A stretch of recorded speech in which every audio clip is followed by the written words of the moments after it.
Hezekiah. While the northern kingdom was rapidly descending into the pit of destruction, a mighty upward impulse was given to Judah, both spiritually and materially, by its king, Hezekiah. In his infancy, the king had been destined as a sacrifice to Moloch. His mother had saved him from death only by rubbing him with the blood of a salamander, which made him fireproof. In every respect he was opposite of his father. As the latter is counted among the worst of sinners, so Hezekiah is counted among the most pious of Israel. His first act as king is evidence that he held the honor of God to be his chief concern, important beyond all else. He refused to accord his father a regal funeral. His remains were buried as though he had been of a poor plebeian rank. Impious as he was, Ahaz deserved nothing more dignified. God had himself made it known to Hezekiah by a sign that his father was to have no consideration paid. On the day of the dead king's funeral, daylight lasted but 2 hours, and his body had to be interred when the earth was enveloped in darkness. Throughout his reign, Hezekiah devoted himself mainly to the task of dispelling the ignorance of the Torah which his father had caused. While Ahaz had forbidden the study of the law, Hezekiah's order read, "He who does not occupy himself with the Torah makes himself subject to the death penalty." The academies closed under Ahaz were kept open day and night under Hezekiah. The king himself supplied the oil needed for lighting the academies at night. Gradually, under this system, a generation grew up so well trained that one could search the land from Dan to Beersheba and not find a single ignoramus. Even the women and children, both boys and girls, knew the laws of clean and unclean. By way of rewarding his piety, God granted Hezekiah a brilliant victory over Sennacherib. This Assyrian king who had conquered the whole world equipped an army against Hezekiah greater than any other, except possibly the army of the 4 kings who Abraham routed, or the army raised by Gog and Magog in the Messianic time. Sennacherib's army consisted of more than 2 million horsemen, among them 45,000 princes sitting in chariots surrounded by their paramours, 80,000 armor-clad soldiers, and 60,000 swordsmen. The camp extended over a space of 400 parasangs, and their saddle beasts, standing neck to neck, formed a line 40 parasangs long. The host was divided into 4 divisions.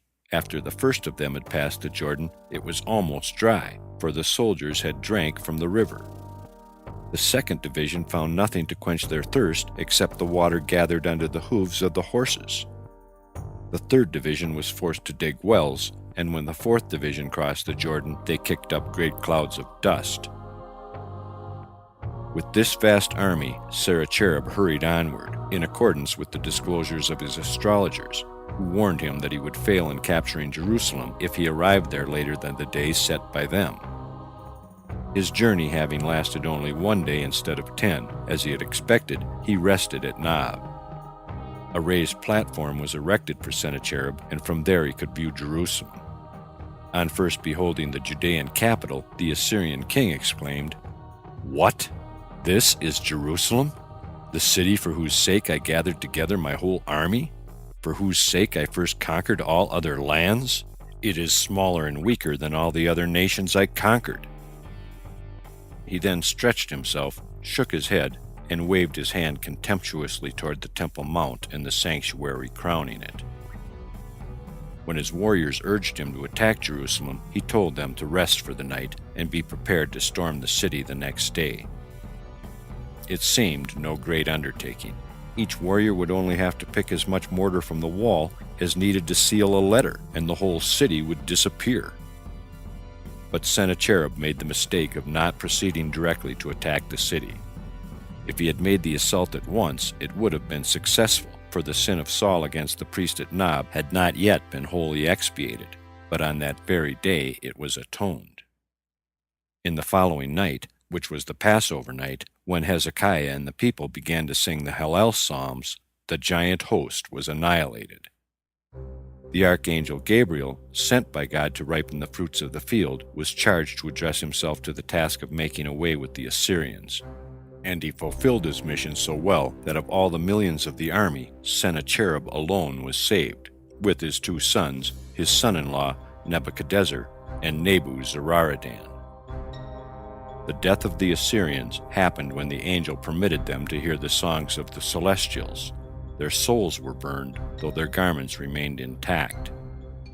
Such a death was too good for Sennacherib. To him, a disgraceful death was appointed.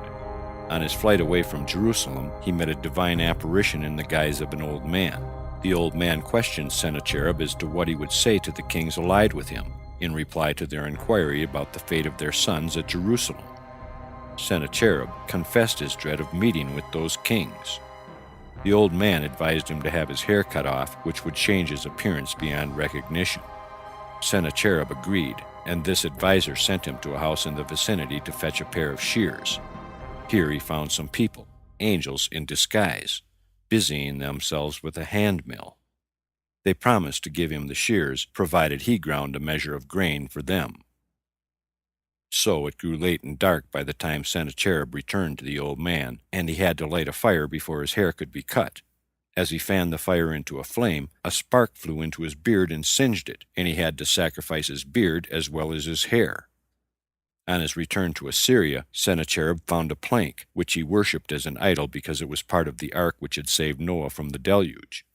He vowed that he would sacrifice his sons to this idol if he prospered in his next ventures.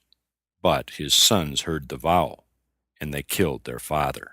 Then fled to Cardu, where they released the Jewish captives confined there in great numbers. With these they marched to Jerusalem and became converts. The famous scholars Shemaiah and Abtalion were the descendants of these 2 sons of Sennacherib. Miracles wrought for Hezekiah. The destruction of the Assyrian host delivered Hezekiah from an inner as well as an outer enemy, for he had opponents in Jerusalem, among them the high priest Shebna. Shebna had a larger following in the city than the king himself, and they and their leader had favored peace with Sennacherib. Supported by Joah, another influential personage, Shebna had fashioned a letter to an arrow, and shot the arrow into the Assyrian camp. The contents of the letter were, "We and the whole people of Israel wish to have peace with you, but Hezekiah and Isaiah will not permit it." Shebna's influence was so powerful that Hezekiah began to show signs of yielding. Had it not been for the prophet Isaiah, the king would have submitted to Sennacherib's demands. Shebna's treachery and his other sins did not go unpunished. When he and his band of adherents left Jerusalem to join the Assyrians, the angel Gabriel closed the gate as soon as Shebna had passed, and so he was separated from his followers. At the question of Sennacherib about the many sympathizers he had written about, he could give no reply but that they had changed their mind. The Assyrian king thought Shebna was mocking him. He therefore ordered his attendants to bore a hole through his heels, tie him to the tail of a horse by them, and spur the horse on to run until Shebna was dragged to death. The unexpected victory won by Hezekiah over the Assyrians, to whom the kingdom of Samaria had fallen prey only a short time before, showed how wrong those who had mocked Hezekiah for his frugal ways were. A king whose meal consisted of a handful of vegetables could hardly be called a dignified ruler, they had said. These critics would have gladly seen his kingdom pass into the hands of Pekah, the king of Samaria, whose dessert, to speak of nothing else, consisted of 40 young pigeons. In view of all the wonders God had done for him, it was unpardonable that Hezekiah did not feel himself prompted to at least sing a song of praise to God. Instead, when the prophet Isaiah urged him to do it, he refused, saying that the study of the Torah, to which he devoted himself with assiduous zeal, was a substitute for direct expressions of gratitude. Besides, he thought God's miracles would become known to the world without action on his part, in such ways as these. After the destruction of the Assyrian army, when the Jews searched the abandoned camps, they found Pharaoh, the king of Egypt, and the Ethiopian king, Tirhakah. These kings had hurried to the aid of Hezekiah, but the Assyrians had taken them captive and clapped them in irons, in which they were languishing when the Jews found them. Liberated by Hezekiah, the two rulers returned to their respective realms, spreading the report of the greatness of God everywhere. And again, all the vassal troops in Sennacherib's army, set free by Hezekiah, accepted the Jewish faith, and on their way home proclaimed the kingdom of God in many lands. By failing in singing his gratitude, Hezekiah lost a great opportunity. The divine plan had been to make Hezekiah the Messiah, and Sennacherib was to be Gog and Magog.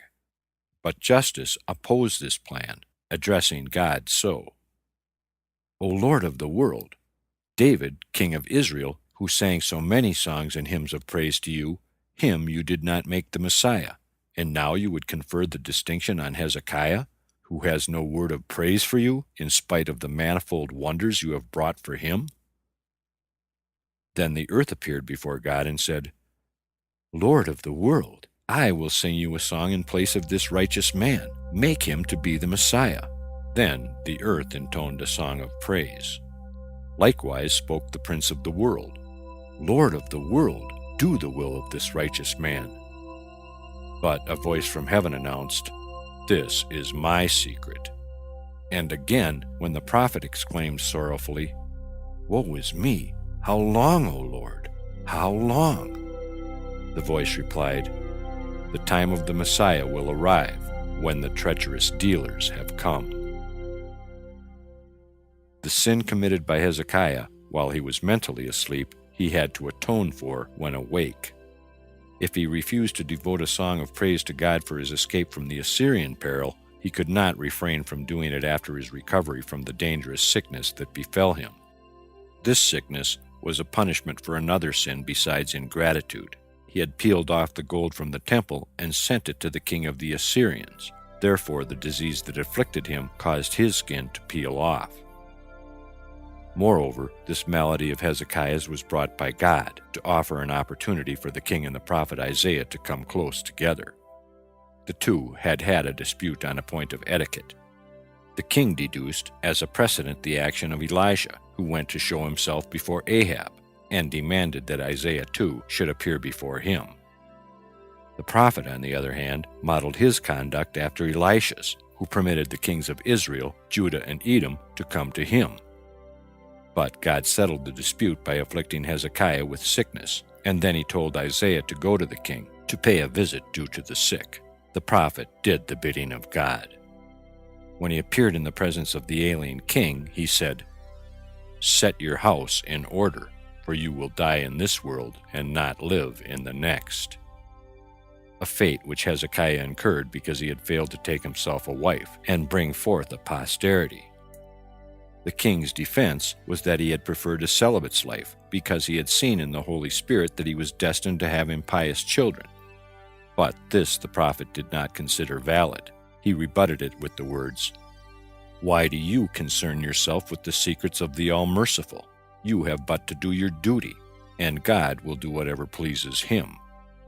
Then Hezekiah asked for the daughter of the prophet in marriage, saying, Perchance, my merits joined to yours will cause my children to be virtuous. But Isaiah rejected the proposal of marriage because he knew the decree of God ordaining the king's death was unalterable. Then the king said, Has it been transmitted to me from the house of my ancestors? Even if a sharp sword rests at the very throat of a man, he may utter a prayer for mercy. And the king was right. Though death had been decreed against him, his prayer averted it. In his prayer, he supplicated God to keep him alive for the sake of the merits of his ancestors, who had built the temple and brought many converts into the Jewish fold, and for the sake of his own merits. For he said, I searched out all the 248 members of my body which you gave me, and I found none which I had used in a manner contrary to your will. His prayer was heard. God added 15 years to his life, but he made him understand very clearly that he owed the mercy solely to the merits of David, not at all to his own, as Hezekiah had fondly believed. Before Isaiah left the court of the palace, God instructed him to return to the king and announce his recovery. Isaiah feared that Hezekiah would then place little trust in his words, as he had only a short time before predicted his swiftly approaching end. But God reassured the prophet. In his modesty and piety, the king would harbor no doubts contrary to the prophet's trustworthiness. The remedy employed by Isaiah, a cake of figs applied to the boil, increased the wonder of Hezekiah's recovery, for it would usually aggravate the malady rather than alleviate it. A number of other miracles were connected with the recovery of Hezekiah. In itself, it was remarkable, as being the first case of a recovery on record. Previously, illness had certainly been followed by death. Before he had fallen sick, Hezekiah himself had implored God to change this order of nature. He held that a sickness followed by restoration to health would induce men to penance. God replied, "You are right. The new order will begin with you." Furthermore, the day of Hezekiah's recovery was marked by the great miracle that the sun shone 10 hours longer than its usual time. Even the remotest lands were amazed, and Baladan, the ruler of Egypt, was prompted by it to send an embassy to Hezekiah, which was to carry his congratulations to the king on his recovery. Baladan, it should be said by the way, was not the real king of Babylon. The throne was occupied by his father, whose face had changed into that of a dog.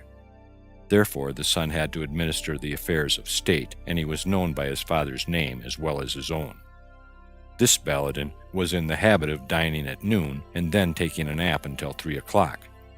On the day of Hezekiah's recovery, when he awoke from his sleep and saw the sun still straight overhead, he was on the point of having his guards executed because he thought they had permitted him to sleep a whole day. He desisted only when he was informed of Hezekiah's miraculous recovery, and realized that the God of Hezekiah was greater than his own God, the sun.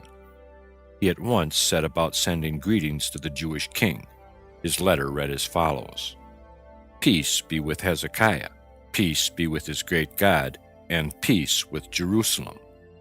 After the letter was dispatched, it occurred to Baladan that it had not been composed properly. Mention of Hezekiah had been made before mention of God.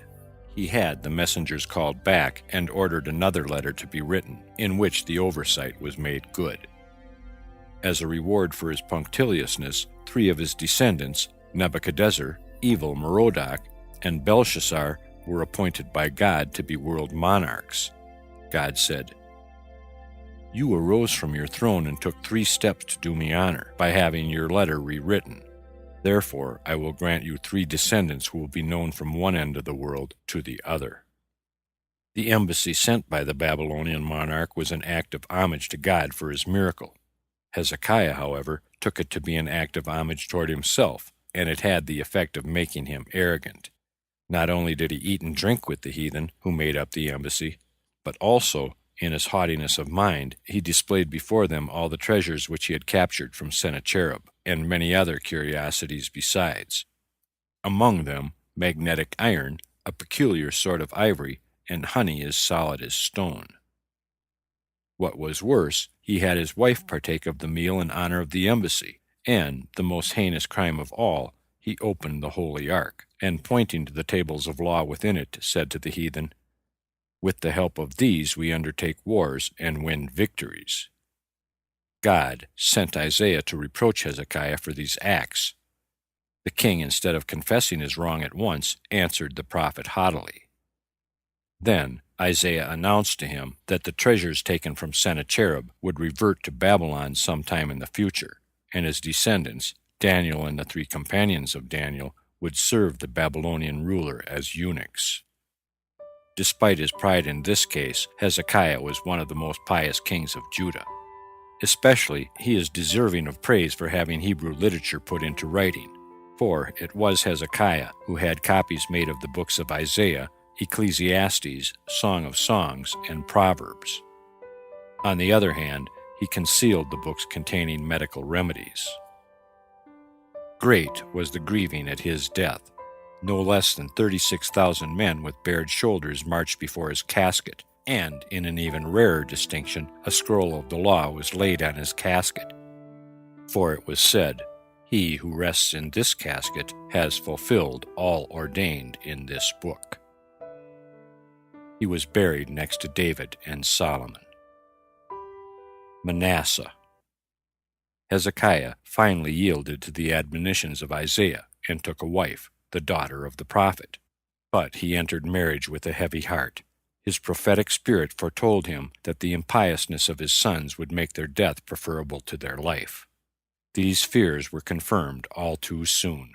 His two sons, Rabshakeh and Manasseh, showed their complete unlikeness to their parents in early childhood. Once, when Hezekiah was carrying his two little ones on his shoulders, he overheard their conversation. One said, "Our father's bald head might do for frying fish." The other rejoined, "It would do well for offering sacrifices to idols."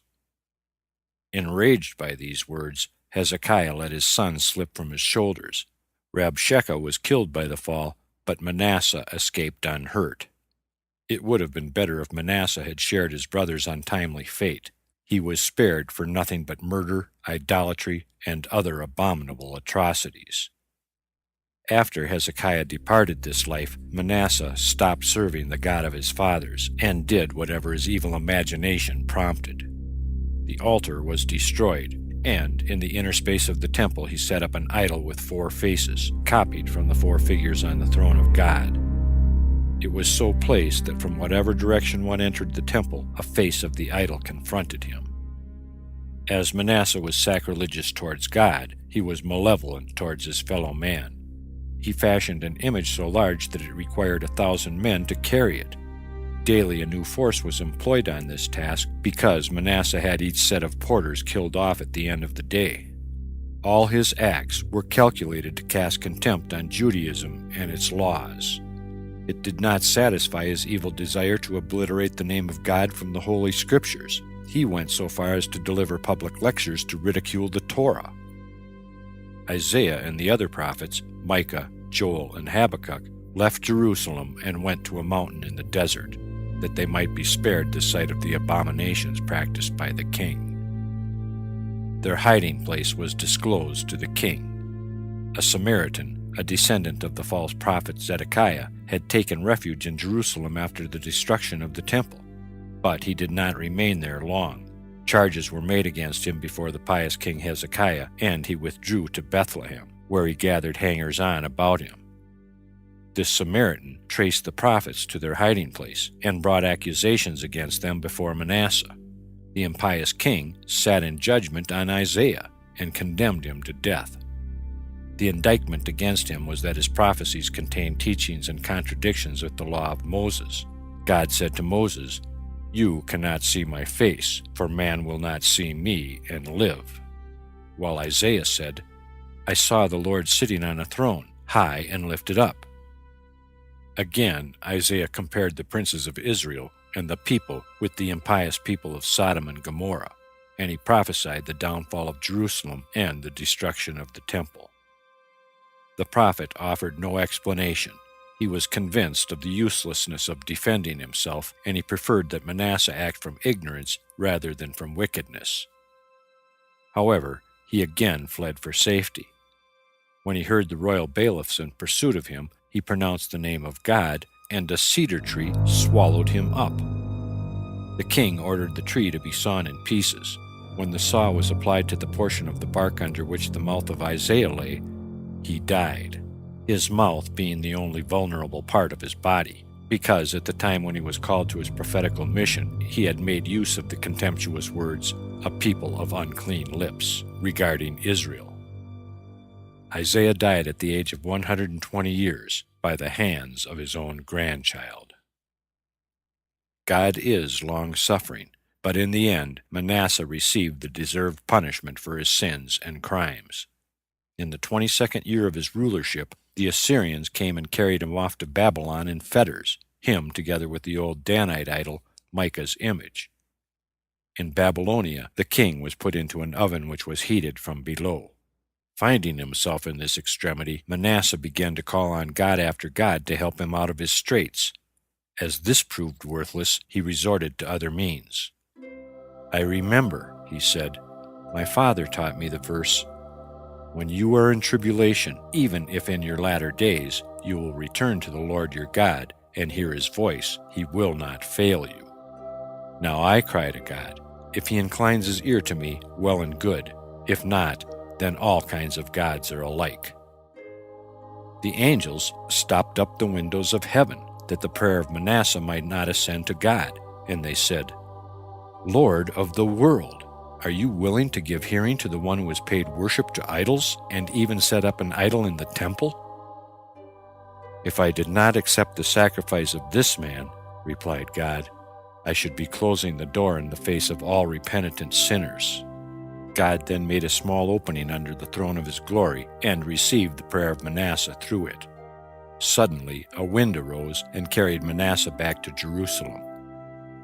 His return to God not only helped him in his distress, but also brought him pardon for all his sins, so that not even his share in the world to come was withdrawn from him.